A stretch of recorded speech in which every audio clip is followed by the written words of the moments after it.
Thanks everyone for coming. So first of all, let me first acknowledge the original custodians of the land from which I'm delivering this seminar, which is the Whadjuk people of the Noongar Nation, and I pay respects to their elders past, present and emerging, and acknowledge their continuing culture and contribution they make to the life of this city and this region. So thanks for this opportunity for me to speak.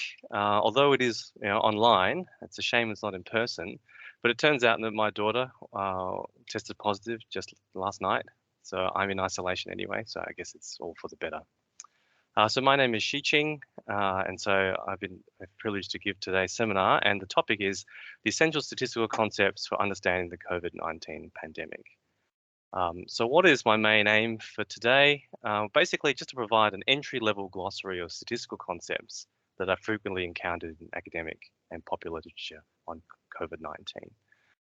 So basically what I've done is I've done a rudimentary Google Scholar search for COVID-19 pandemic articles in 2021 and basically come up with an abridged list of common statistical terms that I think are worth knowing so that you can make sense of the literature that's out there. I'm not really going to go very deep into mathematical concepts. I'm mostly going to define things at a conceptual level, but if you'd like some references to pursue topics further, I'd be happy to oblige. So before we go further, who am I? Well, I'm a only freshly minted biostatistician. I graduated only a few years ago from Curtin. So I'm trained in applied statistics. Right now I'm based at the Clinical Trials Enablement Platform, CTEP-WA, which is based at Curtin University with Christopher Reed, if you know him. My fellowship is funded by the WAHTN, which is the WA Health Translation Network. It goes for 1 year. And I'll say right at the beginning that I am not an infectious disease expert or a modeling expert. I'm definitely not an epidemiologist or an expert in COVID-19. So that's the caveat. And so I apologize if what I'm going through might be very familiar to you because you happen to be experts in those areas. But I hope that even if I'm retreading ground that you already know, it'd be a useful refresher nonetheless. If we want to talk about more things at the end, you have deeper questions, I'd be happy to entertain those at the end. So what am I going to go through today? So basically I've sectioned my seminar into 4 parts plus question and response at the end, loosely reflecting the terminology and the concepts that I found during that sort of broad literature search. So for each concept, I'm going to give a conceptual definition and try to give a real example as related to COVID-19. And that last section on statistical inference is perhaps a little bit more dry and generic, but it's what I really care about because I'm a statistician. So I might get carried away there, but that will probably be more general in the sense that it applies not just to COVID-19 pandemic, but to any kind of statistical inference out there. Lots of different kinds of studies, which many of you are familiar with reading. Okay, so I hope you stick with me and all through that as well. Okay, so let's kick off. So first of all, talk about some common measures of virus transmission. And so this is a really common one, and we hear about it a lot of time. I think most of us would understand what it is, but I want to define it up front because it comes up in the definition of the terms coming later on. So what is incubation period? Well, basically, as I've got in the diagrams, probably easiest to show, it is that period from the receipt of some infection up until you showing symptoms. Right, so for COVID-19, that is fever, sore throat, sometimes loss of sense of smell, loss of sense of taste. And the tricky thing, however, though, is not every single person, when they become infected with SARS-CoV-2, will actually experience any kind of symptoms. They remain asymptomatic all the way through, just like my daughter is. The only reason we tested her was because one of her classmates has become infected. And so this actually makes it tricky to calculate the incubation period. And it's been roughly estimated for COVID-19 that the incubation period is somewhere between 7 and 14 days. So for Australia, our public health guidelines basically use the 14-day incubation period to inform many of our public health measures. So I'm now in isolation for 7 days and doing tests at the beginning and end of those. And if I come up with symptoms, obviously, then I will need to then quarantine for even longer. I think that the current policy now is that if you are asymptomatic, then you consider your infectious period starting from 48 hours before your positive test, which I think is an educated guess of your infectious period. So that's incubation period, which I think is fairly familiar with many of us. And during the pandemic, we've seen lots of charts, lots of graphs, but I think one of the most informative visualizations is your Epi Curve, your epidemic curve, and it basically just shows the progression of the progression of the outbreak over time as a function of the cases over time, right? So it shows the distribution of the onset of disease, which is related to that incubation period I talked in the previous slide. But we have to be wary that when we're interpreting these curves, because there's obviously a delay between the start of the illness and when reports finally reach, official statistics.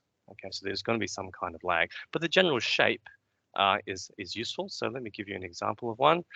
So this is a chart generated from Our World in Data, which is a really great online resource that tracks various pandemic statistics. I'll be using lots of examples from that site today. And so here you can see some selected countries and how they have fared in the last or since the beginning of this year. And so you can see for some countries we've got some surge, Australia being one of those, and other ones where they're actually going back down. Now, we have to be careful here because you can see this chart talks about confirmed cases. And the WHO standard for confirmed means return a positive test, a lab test. And in particular for this website, it's just PCR tests. So when you're interpreting these kind of curves, be wary that you need to understand the testing regime. And so you might not be able to compare different countries necessarily because they might have different kinds of testing regimes. So for example, RAT, rapid antigen tests, are not included in this particular chart, where we know there is a lot of those happening in Australia right now. But I'll talk more about those later. So that's Epi Curves. Another really popular statistic often found in news articles is this notion of a basic reproductive number, or the R0, R0. And as I've got there, it's basically the number of additional cases that one particular case will generate on average over the course of their infectious period, right, amongst those who are otherwise susceptible.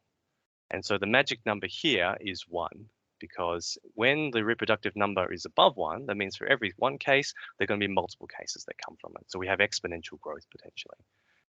And so what public health measures are trying to do, restrictions, vaccinations, so on and so forth, they're trying to reduce the R0, R0 to be below 1. Right? And this number changes quite a lot and it varies over time and it varies between countries. In January 2020, there was a study that estimated the R0 to be around 2.2. So for every case, that's spawned, if you like, 2.2 more cases. So let's show you a chart for more recent data. So this is for the same countries I showed previously, but now you see the magic level there is this 1, and we see that for Australia, Finland, Italy, and New Zealand, we're trending back down to 1, but it still means that there are more. For every single case, there's more than one case being generated. Right? Whereas we have Singapore, which is well below, around the 0.8 mark. So they seem to have the outbreak under control. But as you can see from history, it doesn't. The R0 doesn't always trend in one way. It can very easily pivot back up, depending on what public health measures might be in place. So it's a good number to keep in mind, to remain vigilant. And like I say, it's a very common statistic that we see in public and popular science publications. Okay, so those are some measures to do with the transmission, the progress of infection through the population. So let's talk about something a bit more serious, which is about deaths, mortality. So people are really interested in this number, although we'll see that the mortality for COVID-19 is actually quite low compared to some other diseases. And here's the question a lot of people are actually most interested in, is that if someone is infected with COVID-19, how likely are they going to die from it? And the term for that is the mortality risk, the probability. So risk is just another word for probability. So what is the probability that I'm going to die from COVID-19 having infected?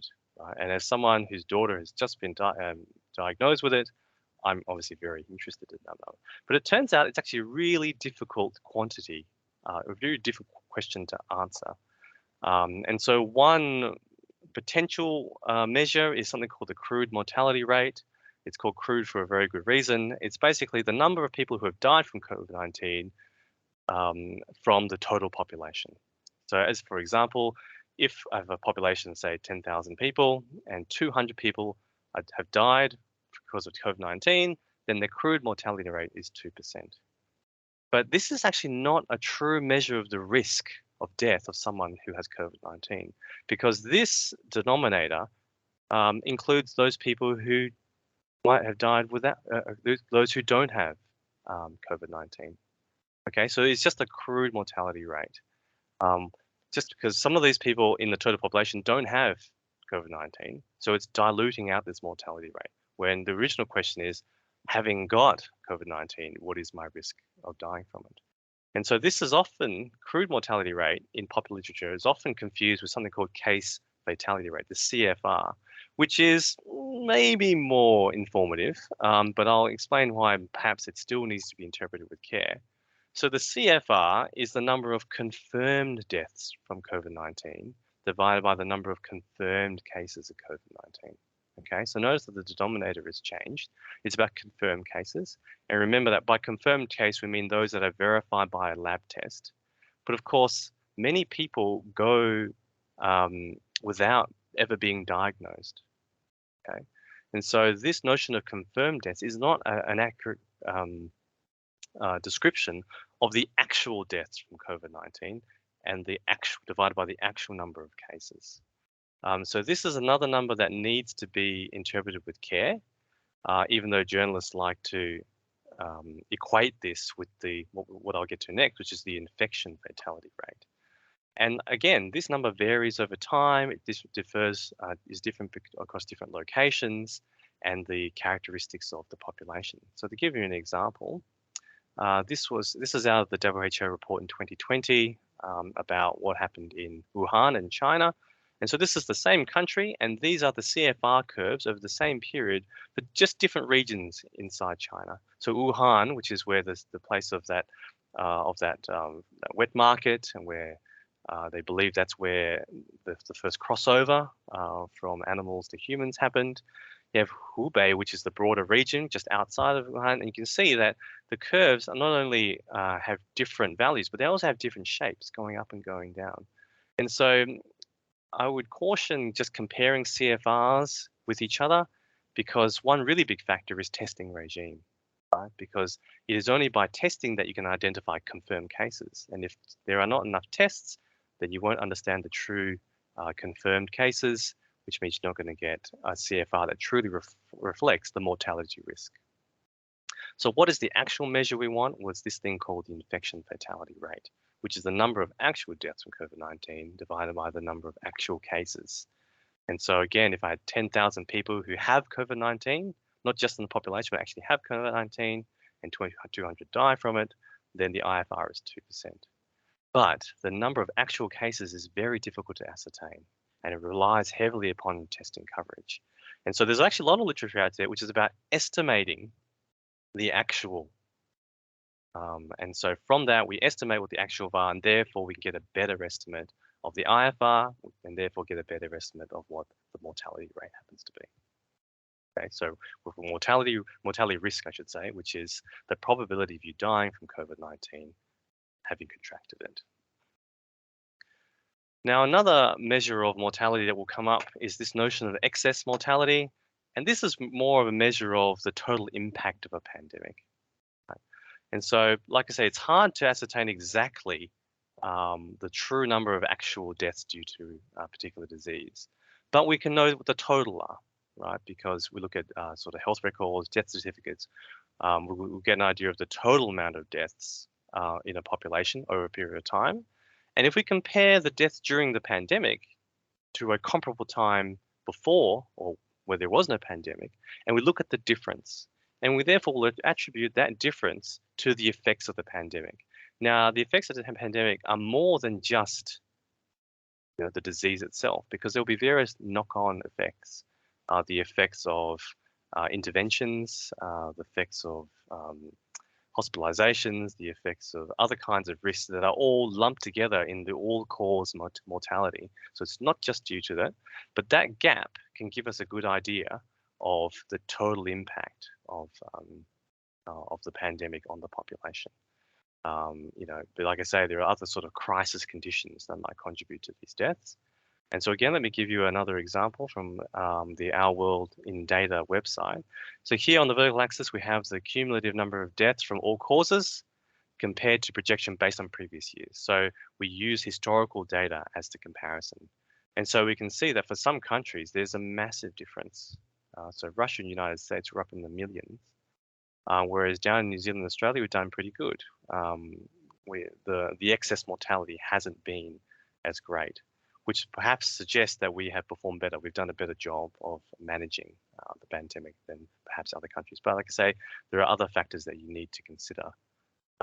And it all boils down to how good is the reporting, how good are the numbers, the official statistics that we have in order to make these kind of judgments. So we're speaking about testing, so let's talk about testing. And really this is the crux of managing a disease outbreak, because without testing, we have no data, right? We can't understand how a pandemic's progressing if we're not testing as many people as frequently with good coverage as we can. And so without this data, we can't respond appropriately to various threats, whether as an individual or even as a society. And we can't learn whether or not the countermeasures that we're deploying are actually working or not, right? And so the number of confirmed cases is what informs us about the development of a pandemic. But how do we get confirmed cases? Well, that is based on a test. And like I say, for the WHO, it is about a person getting laboratory confirmation of a COVID-19 infection is what I'll call a confirmed case for the purposes of our presentation today. So what are some of the common measures that are published and talked about? Well, the first one is positive rate, which is simply just the proportion of tests that return positive, which seems like a really naive measure, but actually provides us with two bits of really useful information. Firstly, it reflects how adequately a country is testing their population relative to the size of the outbreak in the population. Because if you're not testing a lot, then you're going to get a very small positive rate because you're simply not finding those confirmed cases, right? So that's one thing. It gives an indication of how testing, the scope of the testing, whether it's enough. And secondly, the trajectory of the positive rate tells us whether the, let's say COVID-19 is spreading faster than the observed confirmed cases, right? Because we can only test, we only get as much confirmed cases as we can test. And if the positive rate is going up, that probably means that it's outstripping the rate that the transmission is outstripping the testing regime. So what does the positive rate look like in the world right now? So this is as of 2 days ago. So you see in Australia, our positive rate is above 30%, but in say Africa, they have quite low, and even in India as well, right? They're down in the single digits, or even down in zero. I mean, there's lots of places where we don't have data. But you can see that the testing down there is quite low. And that's reflected in this next chart, which is those curves, right? So this is a curve of the daily COVID tests that are reported as positive. So you can see again, down here in Africa, they're very, very low. And that could just be because there aren't doing many tests, right? Or the tests are not covering the populations that are affected.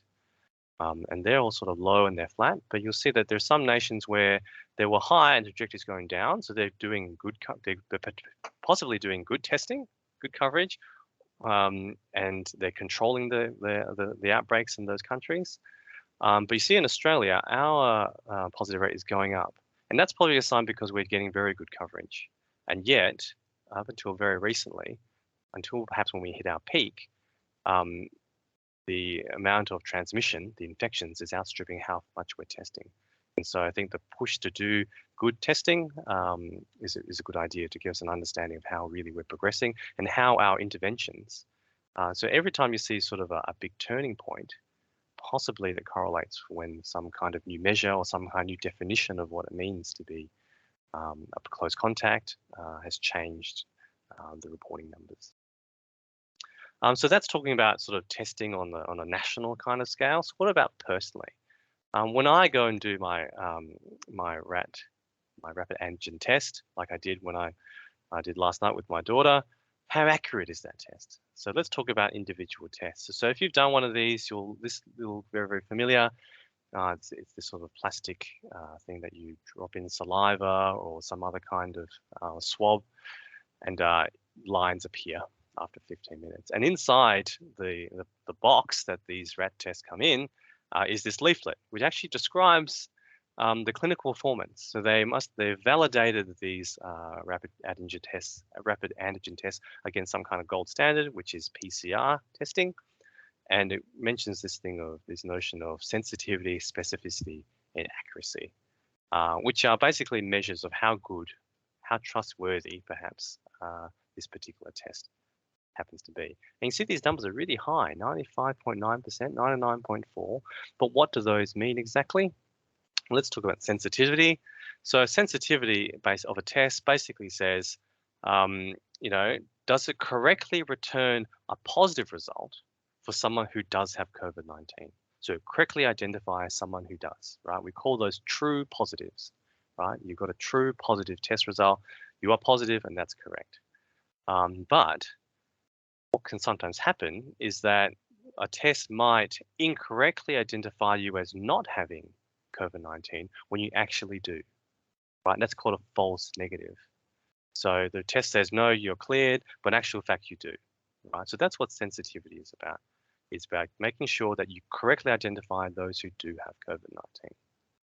And so its sort of cousin is something called specificity. And this has to do with the negatives, right? This has to do with ruling out people from having disease. So the notion of true negative is that correctly returning a negative result for someone who does not have COVID-19, right? And those are not the same, right? They're not exactly reverse of each other. But conversely, the specificity of a test is reduced when someone is incorrectly identified as having COVID-19 when they don't, right? So for example, my daughter's positive test, perhaps that was a false positive. She doesn't actually have it, but somehow this test has picked it up, right? If it's supposed to perhaps had low specificity. And so you want to look at both of these numbers. And often the policy and the public health impact of specificity and sensitivity are different, right? And you might weigh those differently when it comes to cost to, when it comes to sort of health economics, because the dangers of failing to identify a positive case might outweigh falsely declaring someone is positive and therefore then have to do follow-up tests when they actually are negative. Okay, so let's put that together in probably what is a very familiar kind of format, which is this sort of 2x2 table. So across the rows, I have the result of the test, so whether the test returns positive or returns negative. And on the vertical, on columns, we have the actual disease status. Now, we don't actually never know the true disease status, but as far as these rat tests are concerned, we're comparing them against some gold standard, which is PCR, right? So according to that leaflet I showed you before, so using these numbers here, I filled out this table. So our true positives was 327, false negatives 14, false positives 3, true negatives 497, assuming that the PCR test gives us the real results. And PCR tests generally have higher sensitivity and specificity than these rapid antigen tests. So doing the calculations, we get exactly the numbers as they showed us in the leaflet, a sensitivity of 95.9. So what that's saying is that if the probability of me getting a true positive result is this, and probability of ruling out is 99. Right? And so that's where we get these numbers. Now, accuracy is basically just the sum across these two. How many times it gets the right result. But that isn't actually necessarily a good measure, because sometimes, like I say, the consequences of the false negatives and false positives need to be taken into account when it comes to using a particular test. Right? But even then, the sensitivity and specificity of tests still doesn't answer the original question of, okay, I've tested positive. Do I actually have COVID-19? This just tells you the error rate of these particular tests. Right? And so to actually answer that question, we have what's called the positive predictive value. And it's also got its counterpart, the negative predictive value. But I'll just talk about the positive one here. And so this answers the question, if the test results are positive in a patient, what is the probability that they actually have COVID-19 using this particular test? Right? And so this is the number of true positives divided by the true positives and the false positives, right? And so if we calculate using the numbers we saw earlier, we'll see that the PPV of this test is 99.1. So in other words, saying if I get a positive a positive result from this test, then I can be 99% sure that I actually have COVID-19, and that's a fairly high number. And naturally, if you do follow-ups, the more of these you do, the more certain you can be. And conversely, there is the negative predictive value. If my test returns negative, how sure can I be that I don't actually have it? But I haven't described that here. It's just sort of the partner of this one. I will say that the PPV is influenced by the specificity and the sensitivity, but particularly the specificity when we're talking about diseases that have a low prevalence, right? They're relatively infrequent in the population. And the reason is that because most of the population is negative, right? And so the specificity, remember, is about ruling out those who don't have the disease. So given that most people don't have it, then if I change the specificity of the test, it's going to change my PPV quite a lot compared to sensitivity, because proportionally there aren't that many people who are positive in the first place. Okay, so we have sensitivity, specificity, but I guess what we're really interested in is the positive predictive value, right? And there's studies out there that talk about that run trials to try and ascertain and estimate what PPV is. Okay. All right, so I'm about halfway through. So that's sort of a lot of the sort of pandemic and the sort of descriptive notions of statistics when it comes to the COVID-19 pandemic. So now I'm going to move on to stuff which is probably more prevalent in academic literature rather than popular literature, and in studies related to clinical trials and new treatments for those who've contracted COVID-19. But it could also include studies that look at public health measures that are about trying to reduce the incidence of COVID-19. And indeed, the same techniques I'm going to talk about now are used to assess things like the impacts of lockdowns on economic performance or crime rate or other social factors out there, right? And so here I'm going to talk more general statistical terms than about COVID-19, but I hope you can see how it applies. And for many of you, you would have seen all this before because you're familiar with literature. So I ask for your pardon as I retread over what might be very familiar ground. So inferential statistics, what do we mean by that? Well, statistical inference is basically we're going to go beyond describing the state or the distribution of a particular sample or a particular clinical trial, those who are enrolled in it, and then make conclusions and statements about the broader target population. So going from those involved in our particular drug trial to all those in Australia who potentially could receive this drug to treat them for COVID-19. Right? So it's making that step from the small to the large. And of course, that means we're going to be subject to some uncertainty because the particular sample that we've got, was chosen a particular way, hopefully random, hopefully reflective of our target population. So we have good generalizability for our results, but that might not be the case. And even then, when we're doing our experiments, there is some inherent level of noise. Okay, so how do we make good decisions? Statistically, say, in the face of that kind of uncertainty? Well, we have various frameworks. And in classical or frequentist or also orthodox statistics, there's a framework called Null Hypothesis Significance Testing, NHST. And that's what I'm going to talk about from here on into the end of the seminar. There are other methods, such as Bayesian statistics, which I'm more partial to, but this is what is most commonly found right now in literature, although actually, that's hard. Maybe there's an even split, perhaps. But yeah, so this is what we're going to come across a lot. So this is what I'm going to talk about here. So, as the name suggests, it involves hypothesis testing. And so, from our research question, perhaps about the efficacy of a particular drug, we have to come up with hypotheses. And typically, there's two: the null hypothesis, where we're saying that the treatment or the intervention has no effect on our outcome of interest. And the alternate hypothesis is the opposite of that, where the intervention does have some kind of effect. And so in our null hypothesis significance testing, we're pitting one hypothesis against another, right? We're comparing against the two.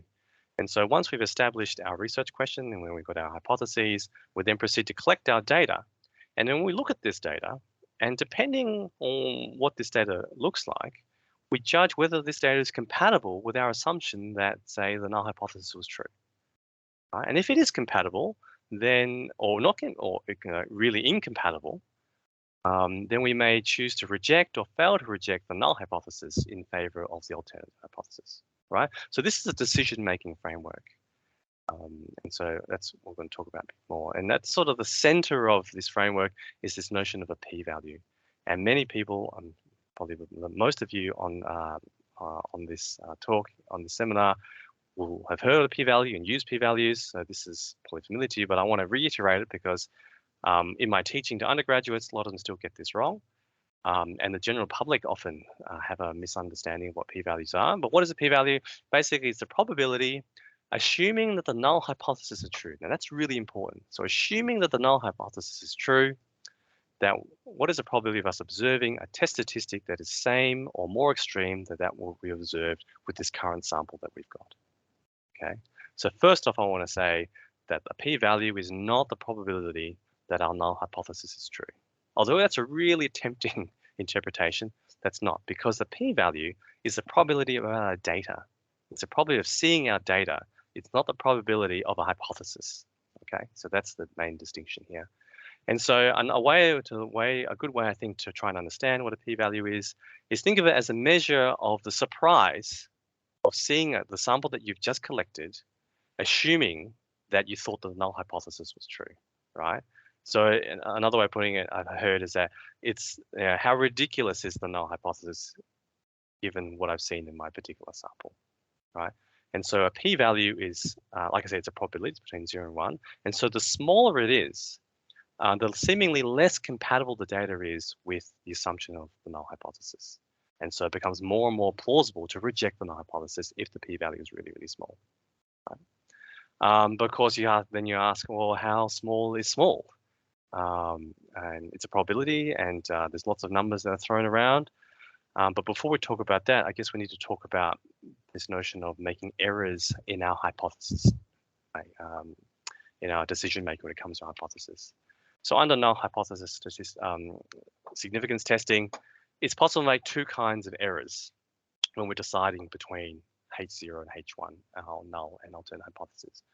The first one is what we'll call a type 1 error, and sometimes called a false positive, although that can get you confused because we just talked about false positive when it came to testing. This is about null hypothesis testing. So a type 1 error is basically incorrectly rejecting the null hypothesis, or saying that we're deciding that there is a real effect when in reality there is none, right? So we've been duped that way. We think that there is a real effect when in fact there is none, right? So that's what we'll call a type 1 error. A type 2 error, sometimes called false negatives, but I try not to use that terminology, is incorrectly failing to reject the null hypothesis. In other words, we're deciding that there's no real effect that was observed, when in reality there is one. So because of the sample that we've got, or perhaps because of the small sample, or because the effect is really small, we haven't seen the effect, even though in reality there is one. Okay, so those are the two types of errors. So why do I mention those? Well, when it comes to p-values are about the long run, right? They're about frequency, so about repeating an experiment over and over again. What it is, we're trying to interpret the long run performance of our decision making when it comes to hypotheses. And so when we have a particular study and a particular p-value, say, we actually don't know whether we're going to make a type 1 or we've made a type 2 error or neither, okay, or we don't have made any errors. We can't know for one particular instant, but we can control for the long run, right, by picking some threshold that we will deem acceptable for our long run decision-making error rate, type 1 error in this case, and rejecting the null hypothesis by comparing a p-value to this threshold. And it's often called alpha, right? So the probability of committing a type 1 error we'll call alpha. And by convention, although it doesn't have to be, we often set it at 5% or 0.05. That was suggested by Fisher, but it really may depend on the particular context, but often in literature, by convention, we set it at 0.05. And so what that basically means is if I was going to repeat this particular trial, this particular experiment 100 times, I'd expect that 5 times I would have rejected the hypothesis when I shouldn't have. Okay, so I would erroneously reject H0 5 times out of my 100. But for a particular one, I can't know which one it is. I'm just saying that over the long run, over the performance of all my analyses, I expect that most of the time, I'm only going to make that mistake 5 out of 100 times. Okay, so that's basically what alpha is trying to control, the long run type 1 error rate. So that's type 1 error. What about type 2 errors? Well, type 2 errors, sometimes denoted beta. And we often don't think of type 1, type 2 errors. We often think of its complement, which is the statistical power. So 1 minus beta. So what is statistical power? Well, basically, the statistical power of a test describes the probability of it correctly concluding that the treatment has effect when it really does, right? So actually seeing an effect when it's actually there. And of course, this assumes that the null hypothesis is false. Because if the null hypothesis is true, that means there's no effect. So there's no power. Okay, so it doesn't make sense to talk about statistical power if the null hypothesis is true. But of course, we can't know that. That's why we're doing our research. That's why we're doing the clinical trial to make that decision about rejecting or not rejecting, right? But this brings up a really important point about the power of studies. So an underpowered study, one that has a very high type 1 error rate, basically means that assuming that the null hypothesis is false, that there really is an effect up there, an underpowered study isn't going to detect it, okay? Because perhaps the effects are really, really small and you need a really large sample size, right? And underpowered samples are sort of the bane of research because you spend a lot of resources only to realize that, okay, I didn't detect anything. And remember that an absence of evidence is not evidence of absence, right? Just because a particular statistical test doesn't show that there is an effect doesn't mean there isn't one. It could just be that it's so small that you haven't detected with the particular study that you just conducted. You might have to redo it, replicate it with more samples. And so we want to make sure that we have enough power. And so how do we do that? Well, we do things like power analysis and sample size calculations before we conduct our studies, so that we make sure that we have enough participants, our cohort is large enough, so that we're able to detect what we're hoping to see. And so let's put all that in sort of a graphical form. Okay, so I've talked about a lot of terms here, so let me just put it in sort of a plot. And so I've got, these are distributions of the sample statistic that we're using. So for a t-test, it is the t-statistic. And so you have your sample that you've collected and you calculate some statistic from that sample. Okay. So under the null hypothesis, so assuming the null hypothesis is true, this is the expected distribution of that statistic. Right? We expect to have this shape.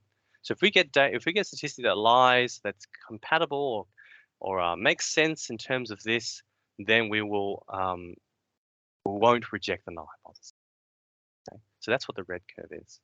The blue curve is if the alternate hypothesis is true.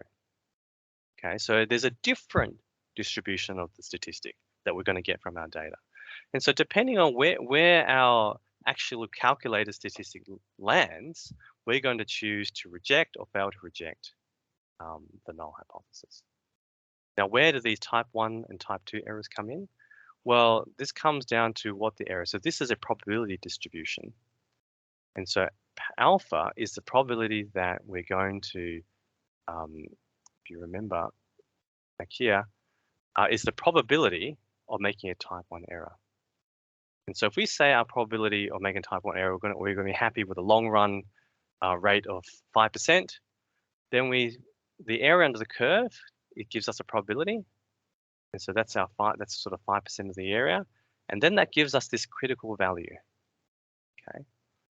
And so when we calculate our statistic from our sample, we calculate and then we compare it to this critical value. And if it's above the critical value, then we reject the null hypothesis. And if it's below, then we don't reject the null hypothesis.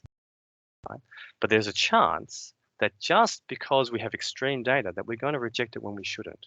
Okay, so that's what this little area down here. And so conversely, on the other side of the critical value, when the alternate hypothesis is true, we have beta, right, which is the type 2 error. Because if it's on this side, we're going to fail to reject the hypothesis when we actually should. So another way of putting that is the area under the curve, under the blue curve on the right-hand side of the green, under here, that is the power. So what we want to do, we want to maximize the area here and minimize this area down here when it comes to designing our studies. And so what levers do we have to pull in order to make that happen? Well, this is what power analysis and sample size calculation is all about.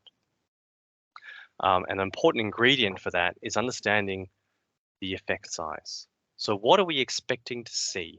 Or another way of putting it, particularly when it comes to sort of clinical studies, what is the smallest effect that I want to be able to detect? Because if it was any smaller than that, then it probably wouldn't make any practical difference. And so here's where I want to maybe counsel against using the word significant, or at least prefix it with statistically significant, because things that are statistically significant may not be of practical significance. Right? You might be comparing two different kinds of treatments for COVID-19. You detect a statistical difference between these, so there's a difference between those who receive one treatment compared to the other, but the actual outcome is only a 0.1% difference. But one drug costs 10 times more than the other, right? So it doesn't make sense to use the intervention that costs 10 times more to get what is almost a marginal difference in treatment outcomes. So that's where this notion of statistically significant comes in. And we need to understand effect size. And it's common in literature not to just look at the raw effect size, but look at standardized effect size. And why do we do that? Well, that standardized effect sizes are unitless and they're more easily compared between studies, right? And so some examples of these kinds of standardized effect sizes are the Pearson correlation, the Cohen's d measure, odds ratios, and relative risks. Right? So these are all, I'm not going to talk about all of those. I'm just going to give an example of one. And for each one of these, Jacob Cohen, I believe, came up with some sort of conventions of what constitutes a small, medium, or large effect. But again, those are sort of rules of thumb. Far better to actually report the actual effect size and let readers or reviewers who have actually interpreted for themselves. So let's talk about Cohen's d. So Cohen's d is basically the standardized mean difference. So taking the mean outcome measure for one group and the mean for the other one, taking the difference and dividing that by the pooled standard deviation. So it's a standardized mean difference, and this is for a sample, but you could do it for the whole population as a different kind of measure, in which case you would have, rather than estimated means and sample standard deviations, you have the real population ones. And then this is sort of Cohen's sort of threshold. So effect sizes of 0.2 or smaller are called small, between 0.2 and 0.5 are medium, and 0.8 and above, because these effect sizes between 0 and 1 are considered large. And so often, often when it comes to, say, passing scientific review committees about justifying your sample size, you need to have some kind of estimate of your effect size. And hopefully you can get from existing literature or from other anecdotal evidence to try and come up with what that effect size will be. Right? So this is effect size. And why do we need effect size? Because we're going to use it for calculating sample size. Okay? Because for a statistical test, we sort of have these four quantities that are all related to each other. Right? We have our level of significance that we'll accept, the probability of a type 1 error. We have our statistical power, which is the complement of probability of making a type 2 error. We have our sample size, so the number of, say, participants we're able to recruit, and this minimal effect size of interest. And the neat thing is, if you know 3 of these, then you can figure out what the other one should be. Right? And of course, you do this before you conduct your study. So often it is the sample size that we're not sure of. So we specify our level of significance, typically 5%. We specify our statistical power, somewhere between, say, 80% or 95%, depending on the needs of your research question. And we have established from past clinical practice or literature what the minimal effect size is, and then we go ahead and can calculate the sample. Right? So knowing 3, we can calculate the 4. Okay. Well, how am I doing for time? Okay, I'm almost done. So another measure of association is correlation, and I think many people are familiar with. So this is a measure of the linear association between 2 variables. And so the covariance is how 2 variables vary with each other, divided by the product of their standard deviations. And what's really important is, and this will be one of the last things I say, is that correlation is all well and good, but it's only about linear associations. Okay, and so if we've got, so these first 2, we see that there's some kind of linear association, and it's positive because the line goes up, or negative because it's going down. And when it's flat, that means there's no association, which is to say no matter how I change one variable, the other variable doesn't seem to change in a sort of responsive kind of way, but it has to do with a linear right? And it is unitless, so it's useful that way, but it has to be a linear relationship. And so this is something I like to show students. This is called the Datasaurus dozen. These are clouds of points which all have exactly the same summary statistics. They all have the same mean, they all have the same standard deviation, and they all have the same correlation.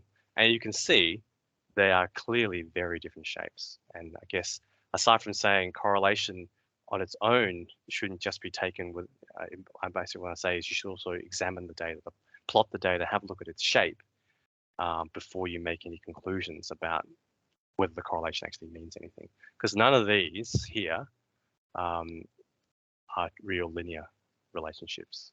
Certainly not the dinosaur one that they've got up there. Okay, so that's all I was going to talk about today. So I talked about various measures of transmission and mortality risk, and then talked a little bit about statistical inference and some of the measures of effect size. And so lastly, I'm just going to talk about a little bit where I'm based at, because some of you will not be familiar with it. So it's actually, it used to be called the Clinical Trials and Data Management Center, CTDMC. Recently funding and whatnot has changed, so now we're called CTEP-WA. We're launching very, very soon. And so we're a group with expertise in clinical trial design, and I'm obviously a biostatistician, and so we serve as clients conducting clinical research. We also provide auditing and monitoring services throughout a clinical trial. Okay, so that's all I was going to say. Thank you very much. Thank you very much, Heath. That was a great presentation, and it's always good to see the practical utility of the statistic in solving real problems. Thank you so much. And my apologies at the beginning that I couldn't present the introduction, and because there wasn't a disconnection in the in Microsoft Teams, that it took me some time to solve it. And but I'm pleased that you started the presentation. And yeah, just if anybody has any questions.